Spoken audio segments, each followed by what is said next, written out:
ILTACON2017, day 2, the marathon, halfway through it. Is it? It feels like we're... Right? Yeah, you're right. Wow. I know. Tom O'Connor at the CaseManagerPro booth. That's booth 136 for those of you still looking for us. And I'm here this morning. It is Wednesday morning. Wednesday morning. Right. My old friend Ron Friedman. Hi. Ron is now with Fireman and Company. We were just comparing jobs and we ran out of digits for how many companies we work with. Or how many years. Yeah, no, I'm not even going there. But here's a question, and I was really, really surprised, Ron, as people were coming up, and of course they'd say, well, what do you guys do? And Chuck or Richard would say, case management, and they would say, what's that? It is surprising. So in England, when I look at the English law market or the UK law market, I see a lot more practice management systems, case management systems, and I'm more of a creature of larger law firms, not smaller firms. And large law firms don't really have case management systems, which always surprises me, because if you go to the smaller end of the law firm, there's a plethora of products to manage cases. At the low end. At the low end, you're like, not to demean those products, no, just for smaller cases. And some of them are very sophisticated, but it's always surprised me that there's not more systematic management of cases. Now there are docketing systems, but that's different. Right.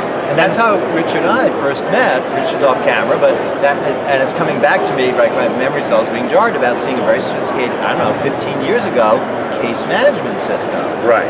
And so that kind of leads into what we have been talking about as a general topic here, is that the promise of technology has always been, it will make you more efficient, it will make you better. And then I'm shocked to hear all these big firm people saying, well, it's case management. Like, why is that? Well, you know, you come from the big firm background.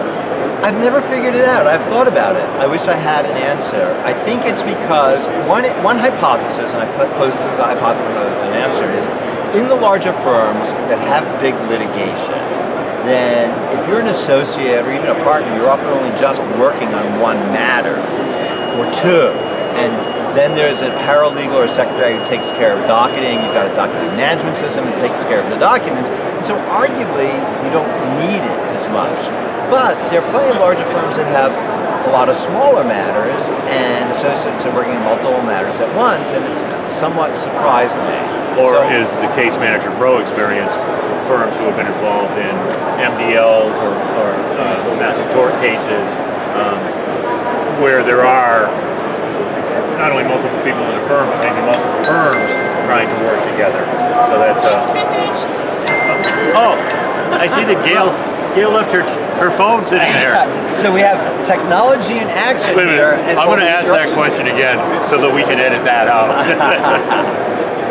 My experience working with Richard and the CaseManagerPro guys is that the firms that do get involved in MDLs, complex tort, major litigation, either large groups inside their own firm or multiple firms, do sort of gravitate to case management more so than... That could be. I haven't, in my consulting, I haven't really... You're not seeing that either. Well, I don't get to that level from what I've done, so I have to be careful that I don't overstate my expertise, but I don't hear my clients talking anywhere about... in this business talking that way, so... Overstate your expertise. I'm going to interject from off camera. All right.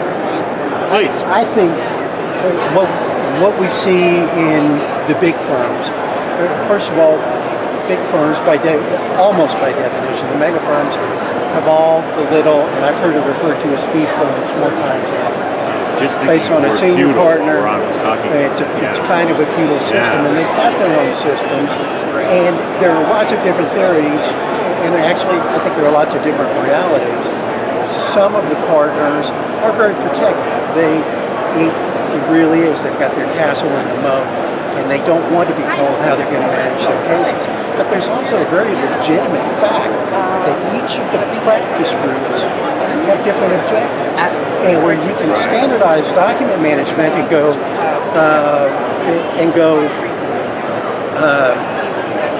firm-wide, enterprise level, it's very difficult to do in a case management. So if you have a large mass tort, like Tom was talking about, that's a scenario where you've got lots of attorneys, you've got lots of people who have to coordinate, you need to systemize, case management works, it makes sense in that isolated scenario. Right. I mean, law firms definitely need a solution in that kind of litigation. It's been a while since I've personally been involved, but in the 90s when Tom and you and I first met, I worked for then Wilmer Company, working with some of those kinds of matters. I don't really even remember how, the tool set was much less mature back then.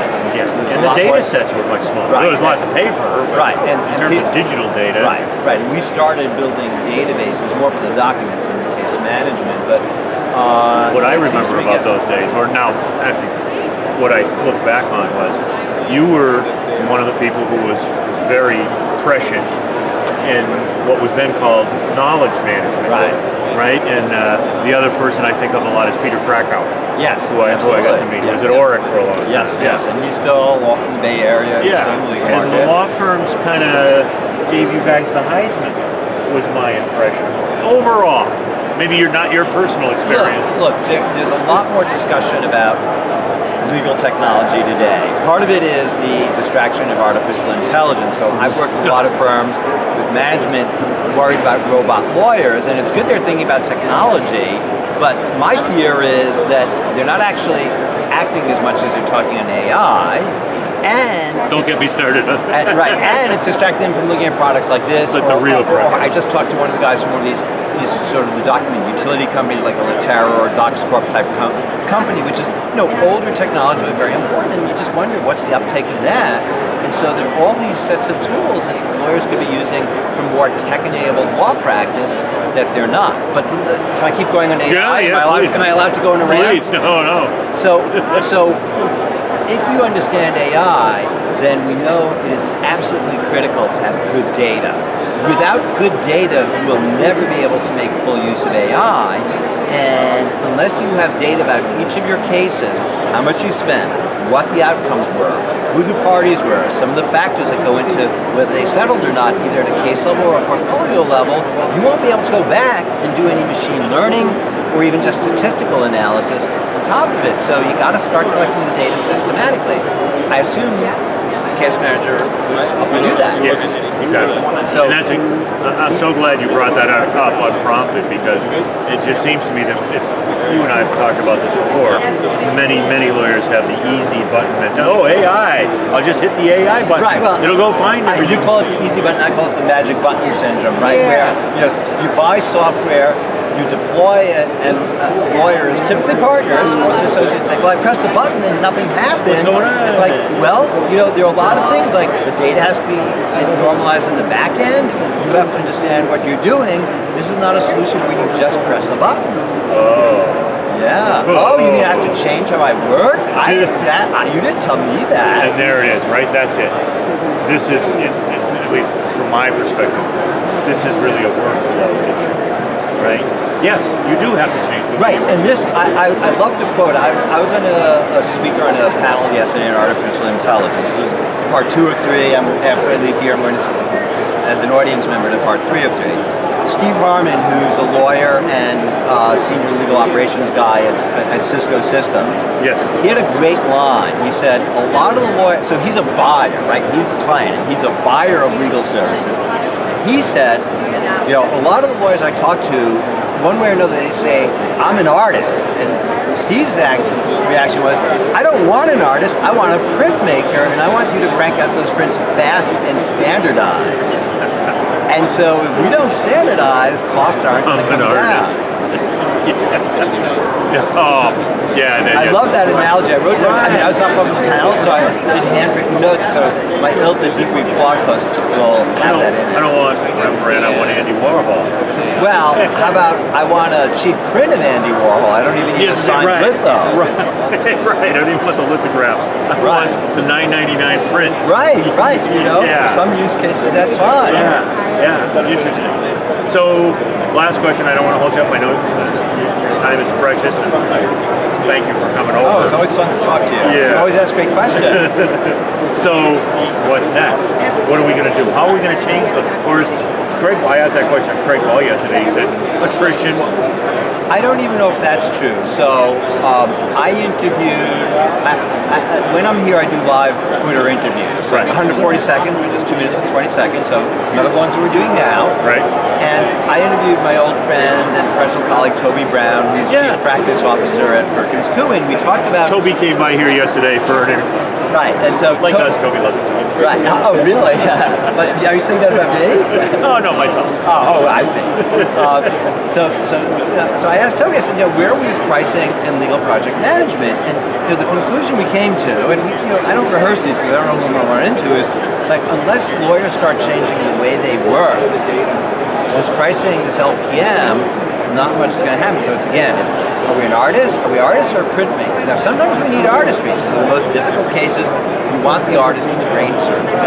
Most legal matters, printmaking is fine. And I'll say to that, I want the printmaker at this stage of the process.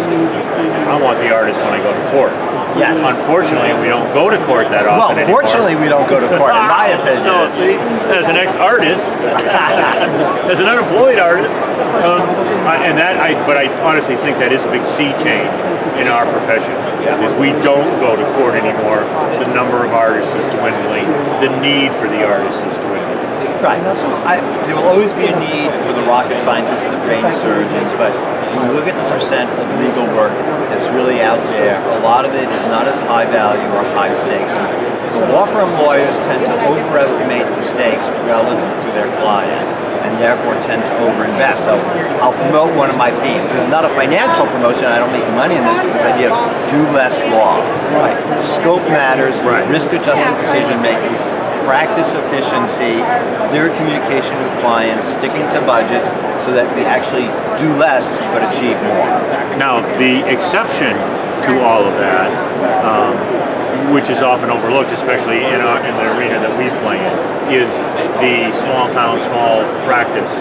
The area where I grew up in upstate Vermont, where you are the jack of all trades, and you are 1 week trying a DUI, and the next week a divorce, and the next week the guy who slipped and fell on my neighbor's sidewalk. I mean, to me, that's where the artist is fun to live. Yeah, and but it's a different market. It's a different market, and all I will say is, I got legally married after 22 years of being with the same man. I got legally married in 1995. Right.